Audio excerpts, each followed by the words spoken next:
So this is the last day of our class. Okay, yesterday we finished up to the attainment of Magga or path. So after the attainment of Magga or path, there follow 2 or 3 moments of fruition, moments, and then the thought process subsides into bhavanga. And then what follows are called the reviewing thought processes. So everybody who has reached the enlightenment reviews the path, the fruit, that means fruition consciousness and nibbana, invariably, and regarding the defilements destroyed and defilements remaining, he may or may not review. Now I want you to understand the moment of enlightenment with reference to the chart that was distributed long ago during the time we studied the 4th chapter. But fortunately there is a transparency, and so I want you to look at the transparency on the screen. So this is the thought process. It is called path thought process. Actually it contains path and also fruition. So when a person is about to gain enlightenment, this thought process occurs in his mind. So first we have a bhavanga, and then vibrating bhavanga and a rest bhavanga as usual. But there is no past bhavanga because it is mind-door thought process and not 5 sense door thought process. And then manodvara vajana or mind-door adverting. So at that moment the active moments of consciousness begin. So first the mind turns to the object, so there is manodvara vajana or mind-door adverting. And then follow preparation, access, and conforming. In Pali they are called parikama, upachara, and anuloma. So these 3 moments of consciousness arise.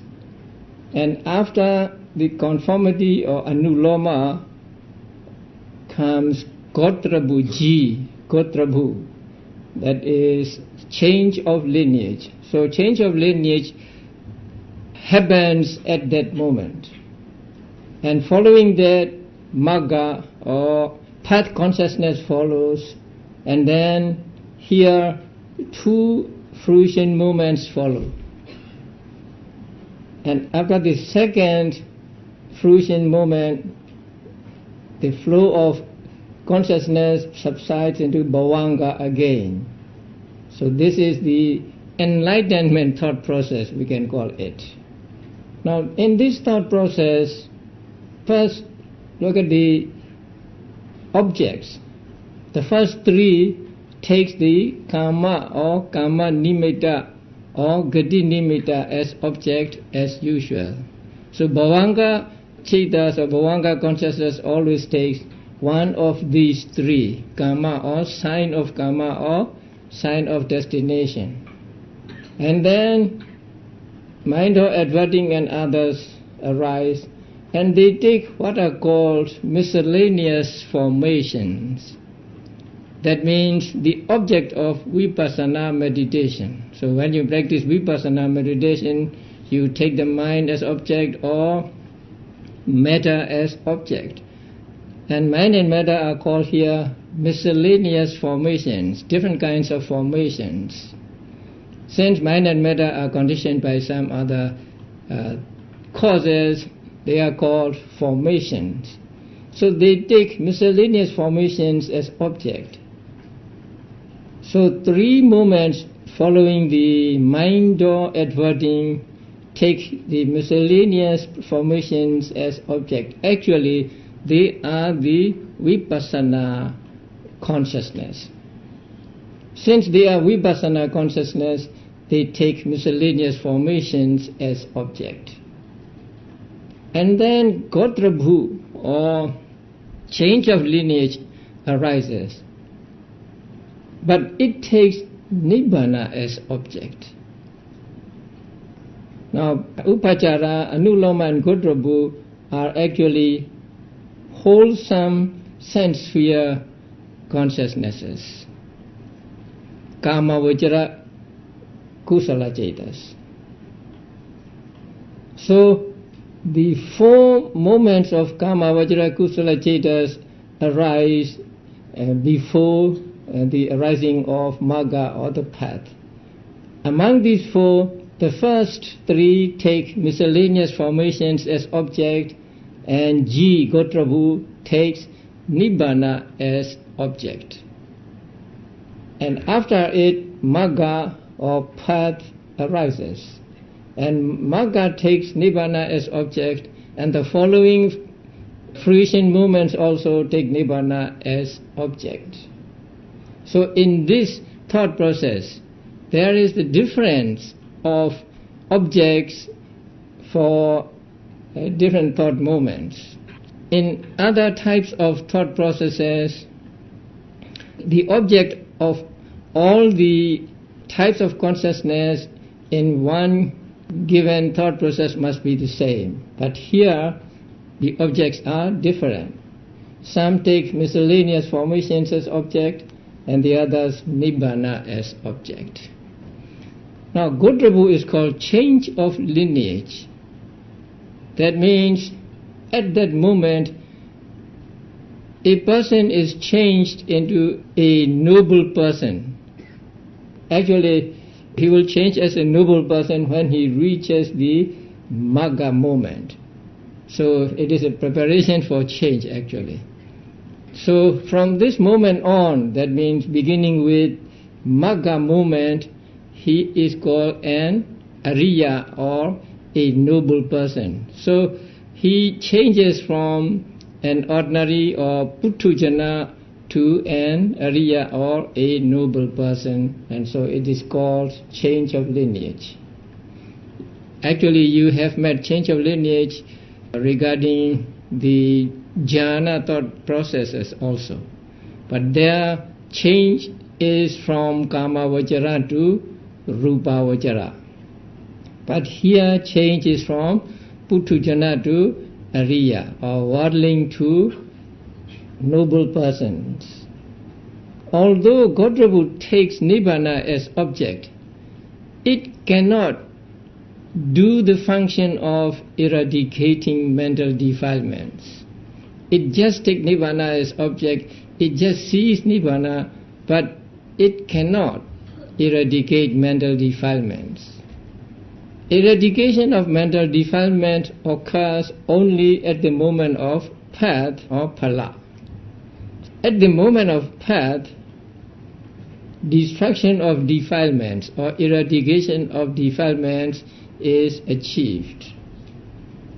Now you will remember that consciousness is always accompanied by mental factors. So along with path consciousness, Magga, there 36 mental factors arise. And among the 36, there are 8 that are called 8 factors of path.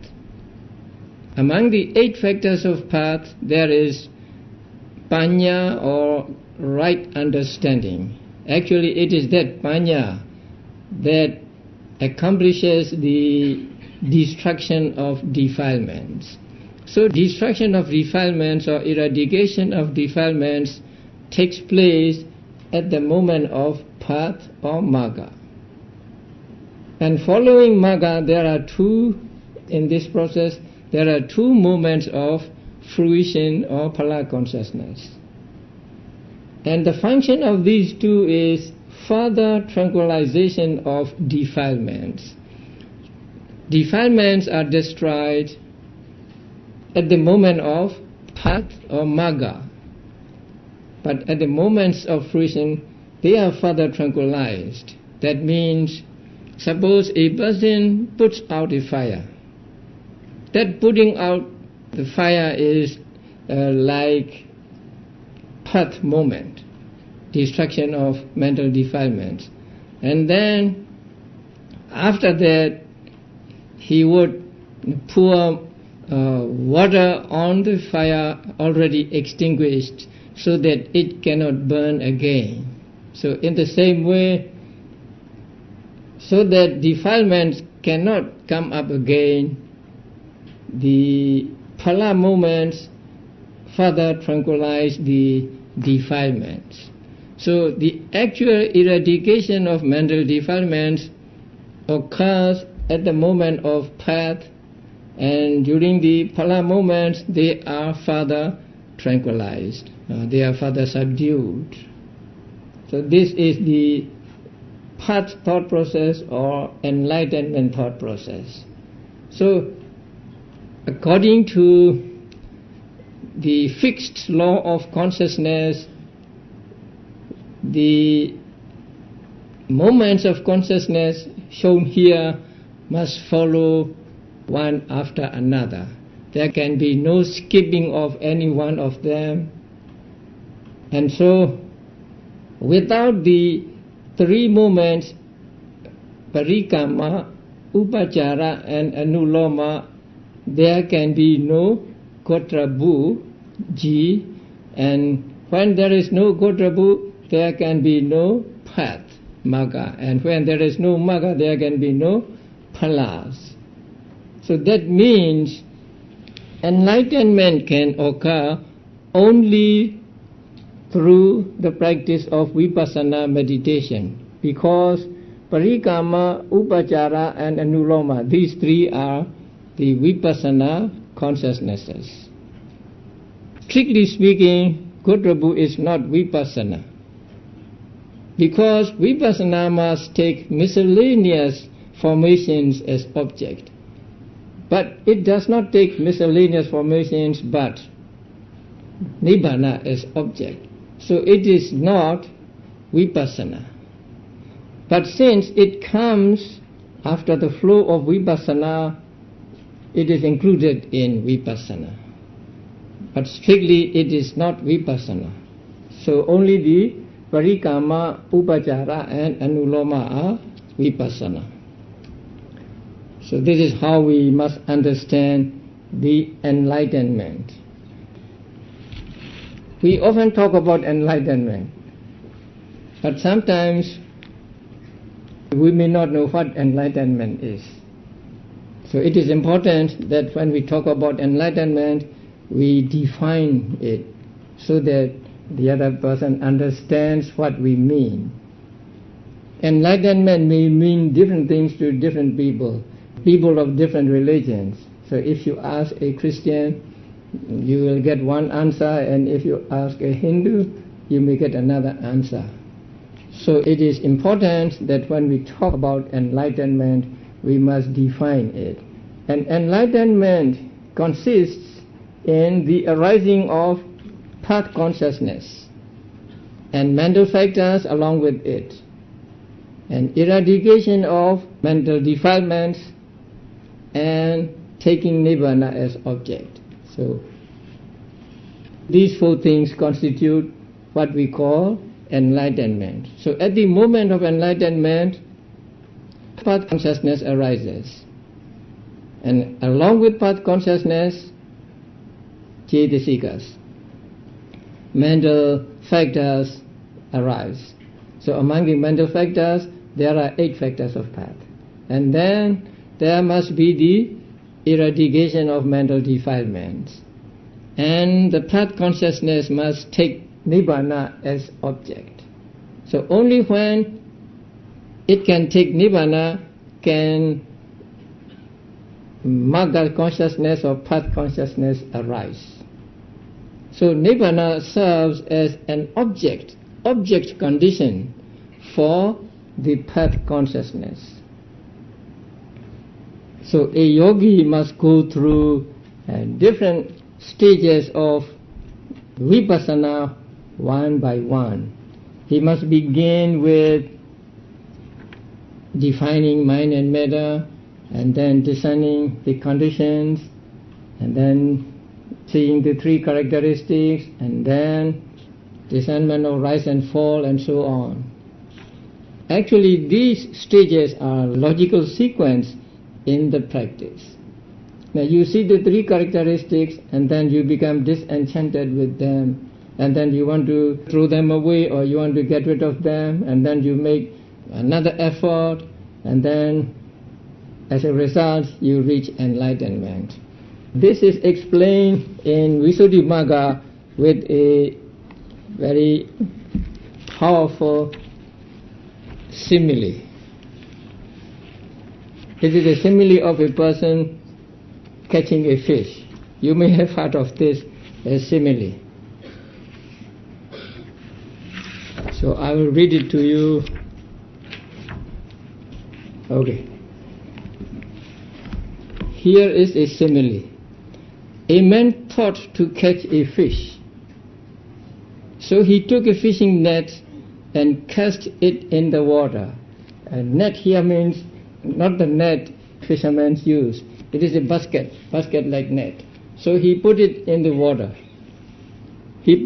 And then when he thought that he had caught a fish, he put his hand into the mouth of the basket under the water and seized a snake by the neck. He was glad, thinking, I have caught a fish. In the belief that he had caught a big fish, he lifted it up to see. When he saw the three marks, like poison marks on the neck of the snake, the three lines, he perceived that it was a snake, and he was terrified. He saw danger, felt dispassion or revulsion for what he had seized, and desired to be delivered from it. Contriving a means to deliverance, he unwrapped the coils from his hand, starting from the tip of its tail. Then he raised his arm, and when he had weakened the snake by swinging it 2 or 3 times around his head, he flung it away, crying, "Go, foul snake!" Then quickly scrambling up onto dry land, he stood looking back whence he had come, thinking, "Goodness, I have been delivered from the jaws of a huge snake." So this is a simile given in Visuddhimagga. Now the time when the meditator was glad at the outset to have acquired a person is like the time when the man was glad to have seized the snake by the neck. That means now we are born as human beings and we have this body. And we are pleased with this body, we are attached to this body, we are happy that we have this body. So it is like the man who thought that he has caught a fish. The meditator, seeing the 3 characteristics and the formations after effecting resolution of the compact into elements, is like the man seeing the 3 marks on pulling the snake's head out of the mouth of the net. So a meditator, during the stage of comprehending the mind and matter, he sees the 3 characteristics. So that is like the man seeing the 3 marks of the snake. So when he sees the 3 marks, he knows the snake is poisonous and it could bite him and it could kill him. So it is like the yogi seeing the 3 characteristics. The meditator's knowledge of appearance of terror is like the time when he was frightened. So after seeing the 3 marks, he became frightened. He knew that it was a poisonous snake, and now he was afraid. So it is like the meditator's knowledge of appearance as terror. That means seeing formations as fearful. Knowledge of contemplation of danger is like the man's thereupon seeing the danger. So after seeing the snake as poisonous, he sees danger in the snake. In the same way, after seeing the 3 characteristics, he sees danger or he sees faultiness in mind and matter or his body. Knowledge of contemplation of dispassion is like the man's dispassion or revulsion for what he has seized. Now he doesn't want it. He wants to turn away from it. The man's dispassion for the conditioned phenomena or for mind and matter. That means he loses interest now. He no longer wants to keep it in his hand, since he knows that it is a snake and there is danger. So in the same way, when a yogi sees the three characteristics and understands that the mind and matter are fearful and faulty, he loses interest in being attached to the mind and matter. Knowledge of desire for deliverance is like the man's deliverance from the snake.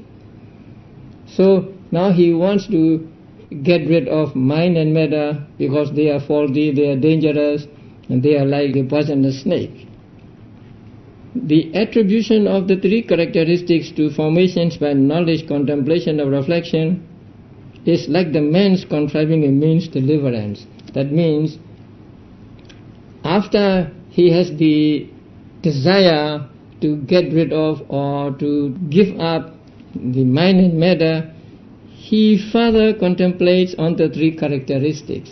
That is like the man taking the snake and swinging the snake over his head to make it weaker.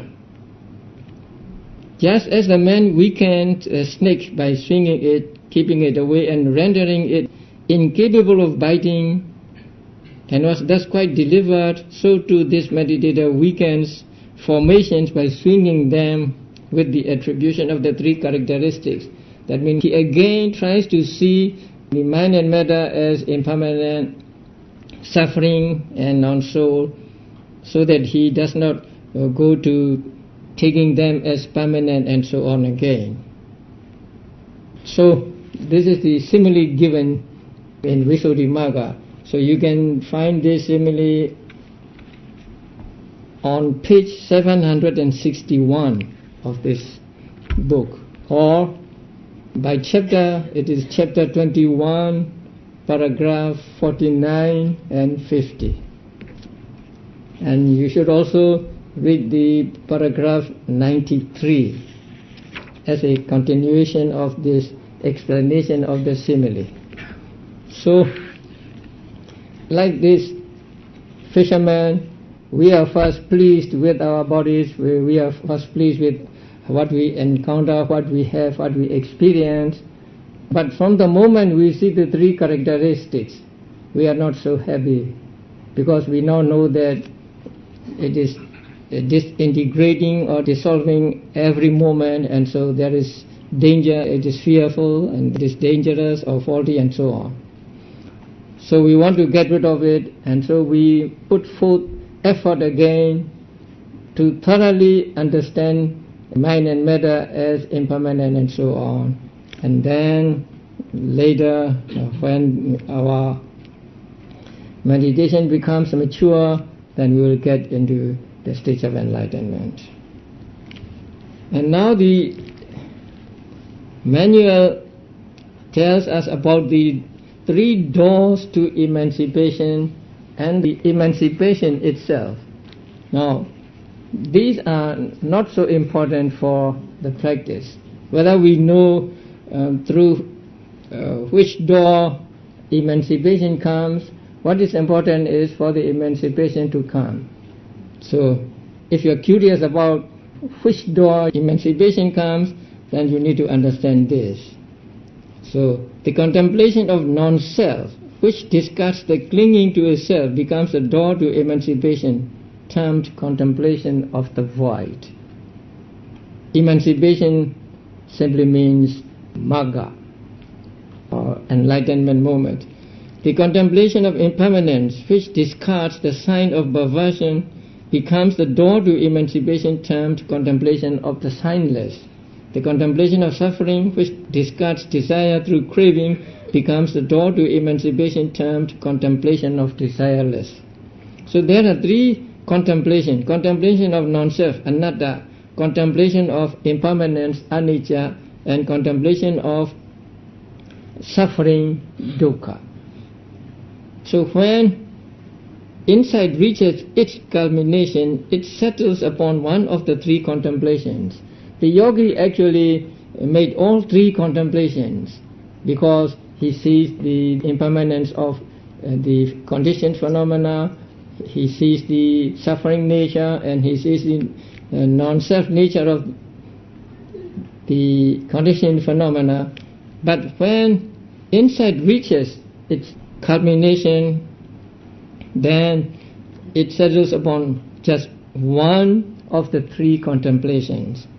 And while making that three contemplation, emancipation may arise, or enlightenment may arise. So when enlightenment arises, the enlightenment is called emancipation, and contemplation is called the door to emancipation, because through the contemplation of non-self, one reaches enlightenment.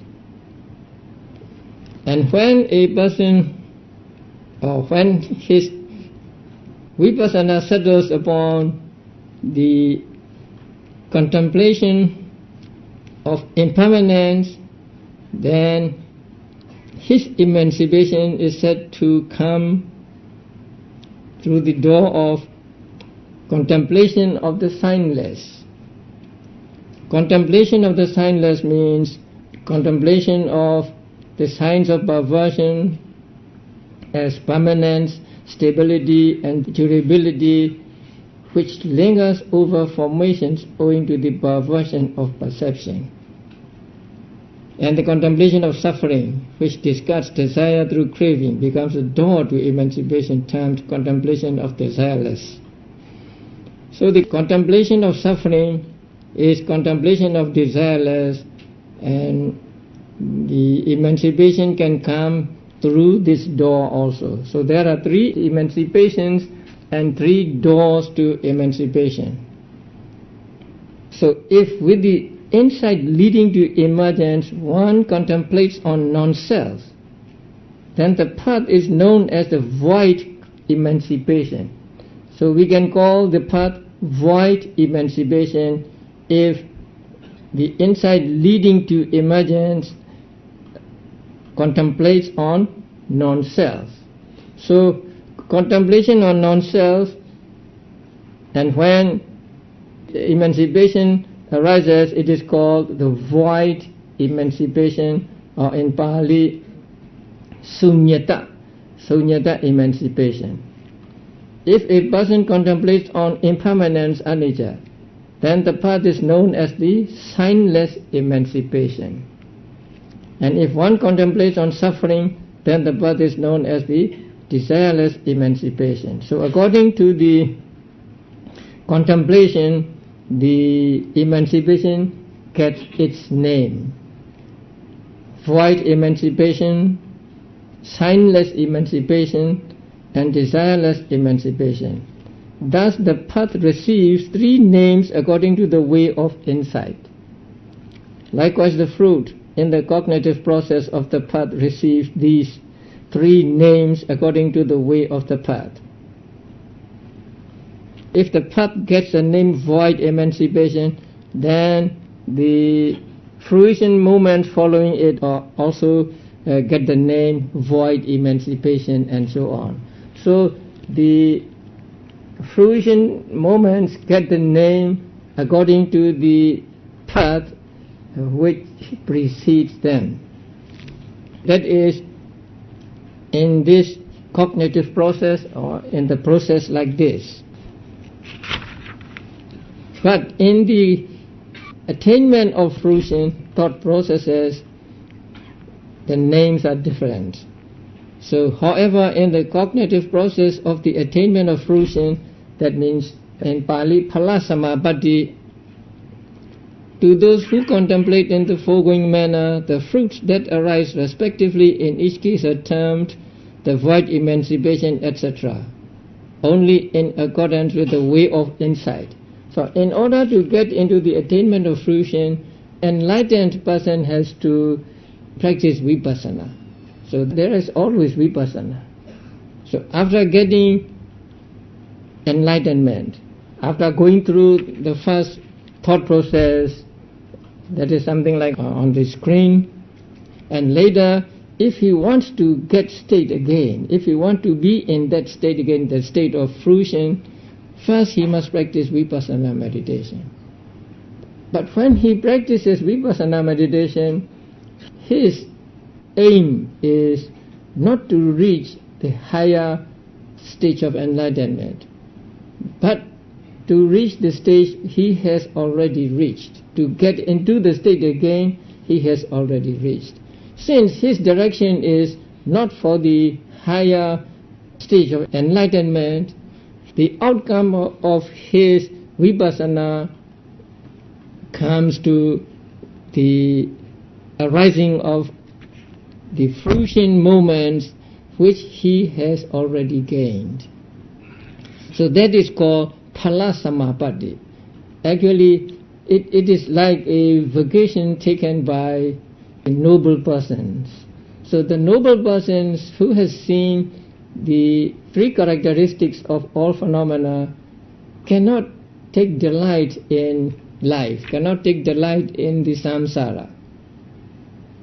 But still they have this body and mind, and so they are subject to suffering connected with body and mind. But they wanted to get away from the sufferings of body and mind even for a short period of time. So they try to get into the Phala Samapatti.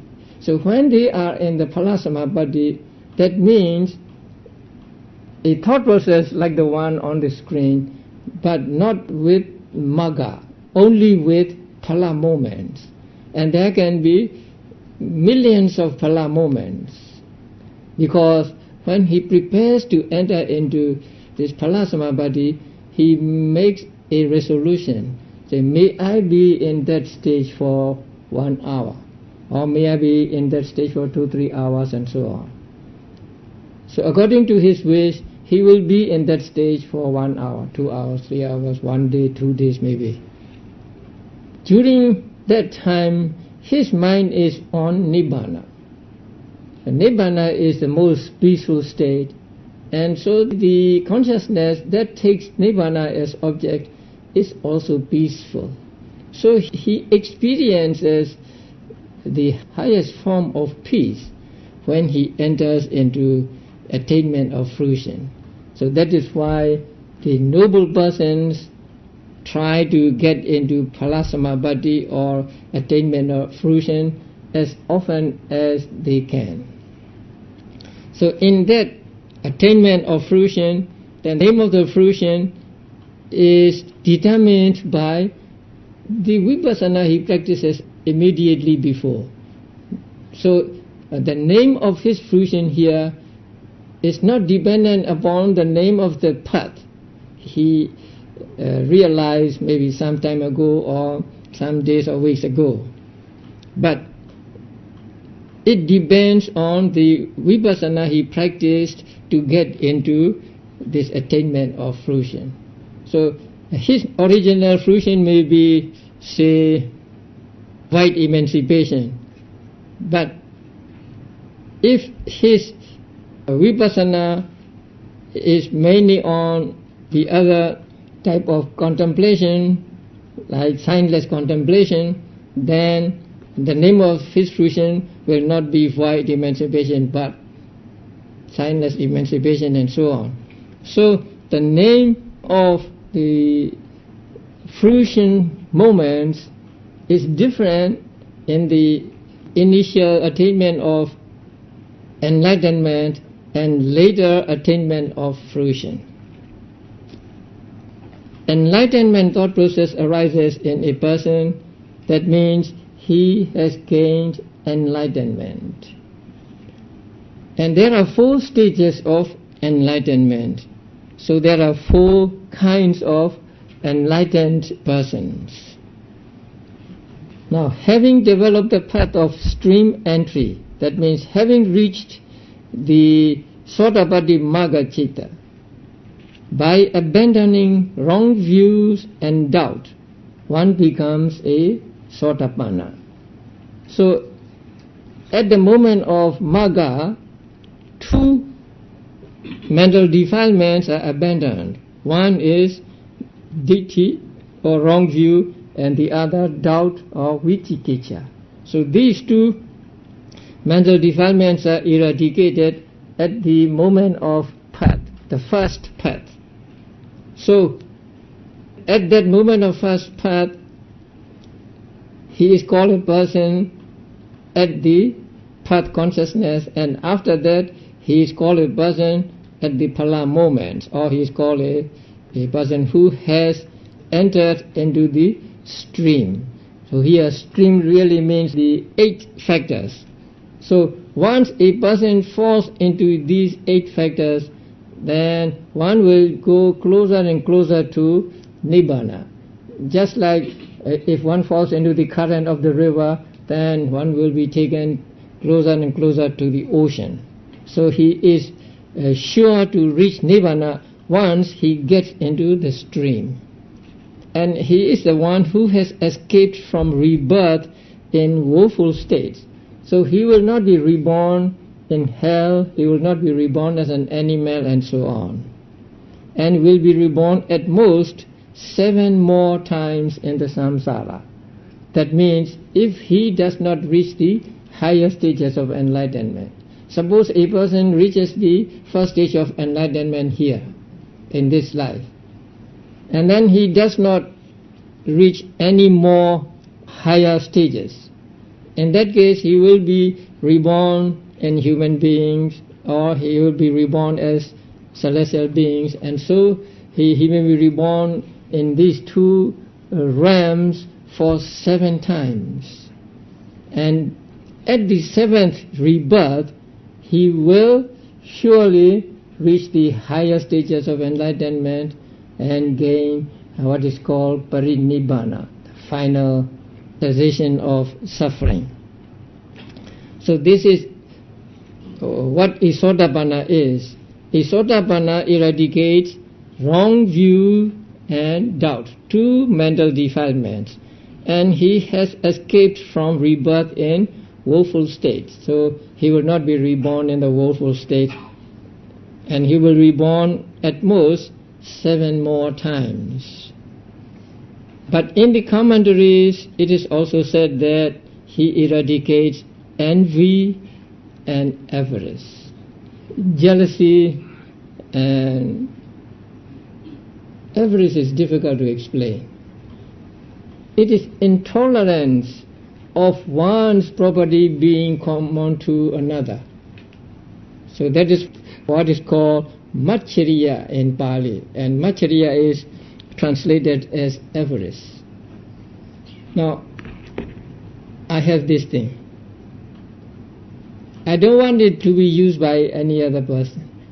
If any other person makes use of it, I don't like it, I'm angry, something like that. So that is avarice. Mostly people understand avarice as stinginess. But stinginess is not avarice, stinginess is attachment. But here it is dependent on attachment, but it is intolerance of one's property being common to another.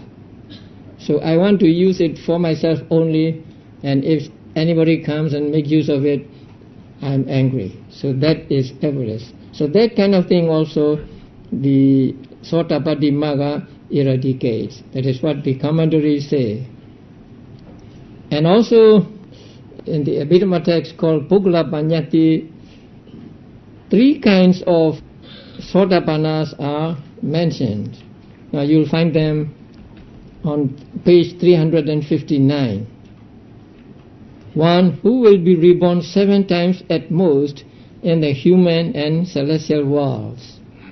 And 2, one who takes birth in good families 2 or 3 times before attaining arahantship. 2 or 3 times actually means 2 to 6 times. And 1 who will be reborn only once more before attaining the goal. So there are 3 kinds of Sotapannas.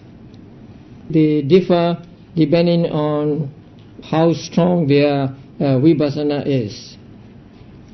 And also a Sotapanna is marked by scrupulous observance of the 5 precepts. That is also important. thing to note. If a person is a Sotapanna, he will observe the 5 precepts perfectly. He will never break any of the 5 precepts. That is, abstinence from taking life, stealing, sexual misconduct, false speech, and use of intoxicants. Now, a Sotapanna is said to have escaped from rebirth in the woeful states. We say that the doors of the woeful states are closed for him. But that is because a Sotapanna does not do anything, any unwholesome act that would lead him to rebirth in woeful states. Now, that also please note carefully. A Sotapanna is not reborn in woeful states because he does not do any misdeed that will lead him to rebirth there. If he does any unwholesome act that would lead him to woeful states, then he will be reborn there. Because sometimes people want to deceive other people. And they will say, I am a Sotapanna. So I can do drinking, I can do stealing, something like that. And I am immune to this. But that is not the case. You are never immune to this if you do these acts. Because it is a natural law that unwholesome karma will give you unpleasant results. So please note that a Sotapanna is not reborn in woeful states because he does not do anything that will land him in those woeful states. So a Sotapanna still has other mental defilements. He still has attachment, lobha. He still has dosa. He still has moha. He still has pride, and so on. But his mental defilements are not strong enough to lead him to rebirth in woeful states. So his mental defilements are not potent, say, to cause him to be reborn in the woeful states. After reaching the first stage, a person will try meditation again to reach the second stage. Suppose a person reaches the second stage. So when he reaches the second stage, the thought process is more or less the same. The only difference is, instead of Gotrabu, now there is what is called Vardhana, or purity. Because there is no change of lineage when a person becomes a Sakadagami or once returner. Because when he has become a Sotapanna, he is already a noble person. So when he reaches the second stage, he becomes a once returner, he is still a noble person. So there is no change of lineage here. So instead of change of lineage, that moment is called in Pali Vardhana, purification or purity. So that is the only difference. The others are the same.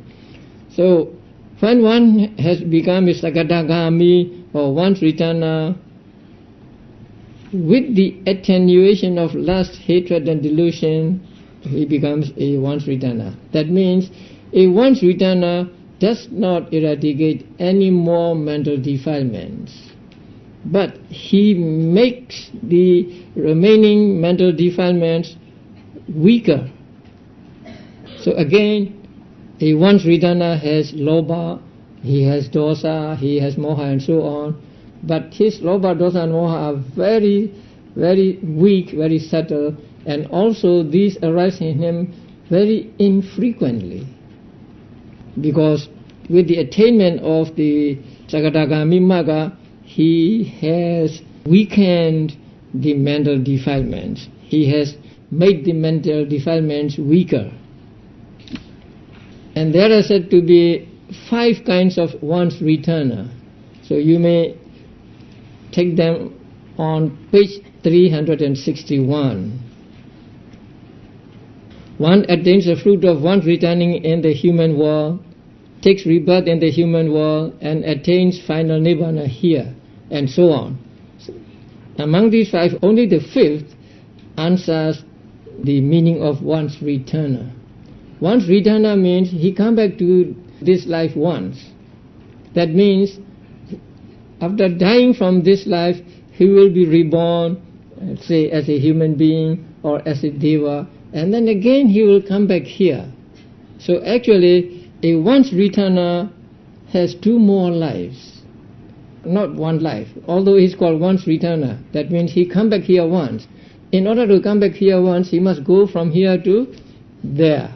So that is one life, and then he comes back to here, that's another life. So there are two more lives for a once returner. So only the fifth one is the exact once returner, and the others are called once returner because they are similar to the fifth. The description, in this description of once returner, there is the word this world.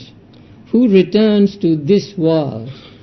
There is difference of opinion among teachers what this world means.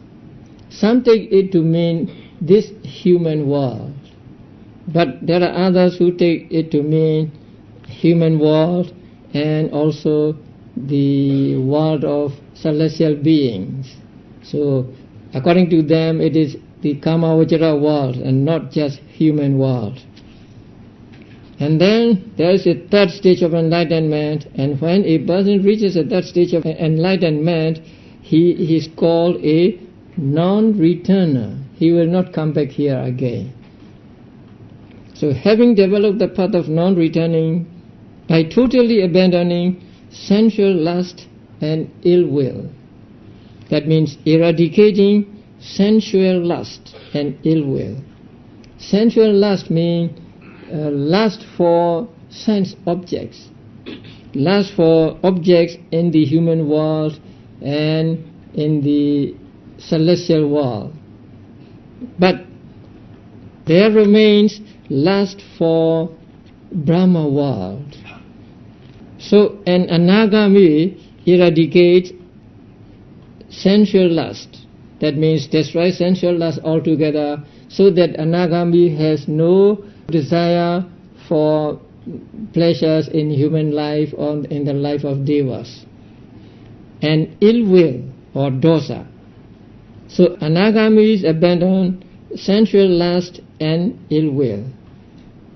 And he is the one who does not return to this sensuous state. So an anagami will be reborn in the Brahma world only, and not in the sensuous state, or not in the human world and in the world of devas. So a non-returner has fully eradicated sensual lust and ill will, but he still has lust or attachment for Rupa Vajra and Arupa Vajra realms, or material realm and the immaterial realm. And it is said that only non-returners are reborn in the pure abodes, but there is no fixed determination that all non-returners are reborn there. Normally we say an anagami will be reborn in the pure abodes, but actually they can be reborn in the other realms also, not in pure abodes only. But in pure abodes there are only anagamis, and no sotapannas, no sakadagamis. There also are. What did you say? In the pure abodes there will also be arahants. Now, wait. We are here talking by way of patisanti, by way of taking rebirth. So, by way of taking rebirth, an arahant has no more rebirth. So, arahant is not reborn there. But after being reborn there as an anagami, that anagami will become arahant in the pure abodes. So by way of patisanti or by way of rebirth, only anagamis go to pure abodes. So after reaching the pure abode, they reach the arahantship. Right?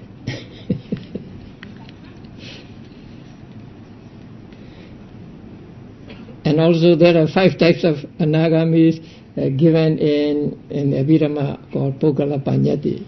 So they are the 5 mentioned here. Now we'll go to the arahant. When a person reaches the 4th stage, then he becomes an arahant, the worthy one. A person who is worthy to accept gifts from, say, other people. The gifts given to an arahant brings abundant results. And here, with the total abandonment of defilements, that means all the remaining defilements are eradicated at the moment one reaches arahantship. So all the remaining mental defilements, and they are very subtle and weak ones, so they are all eradicated on reaching the arahantship. And arahant is called a destroyer of the taints, because all taints, all asavas are gone. When he was an anagami, there was still avijja taint, ignorance taints. But when he becomes an arahant, he eradicates that taint also, and so there is no more taints for him, and so he is called a destroyer of the taints. Actually, here I think taint represents all mental defilements.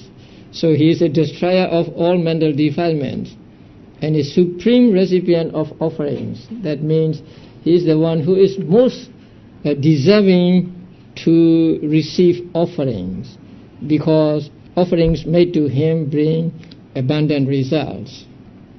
And arahant is said to eradicate 5 of the sanyojanas or robes. Now you know there are 10 sanyojanas. So there are 5 that ties one down to lower realms, and the others that tie down one to higher realms.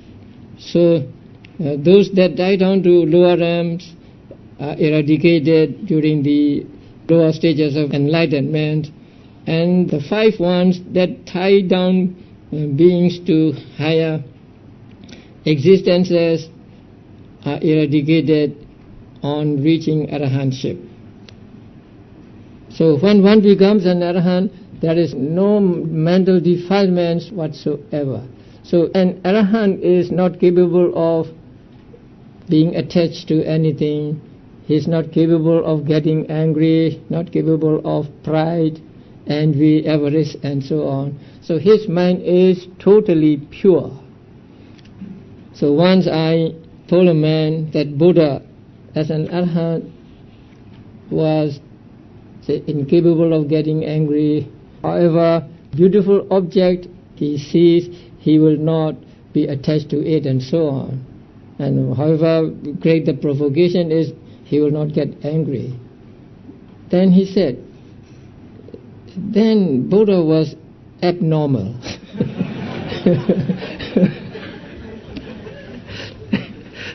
Sometimes you get the most unexpected remarks from these people.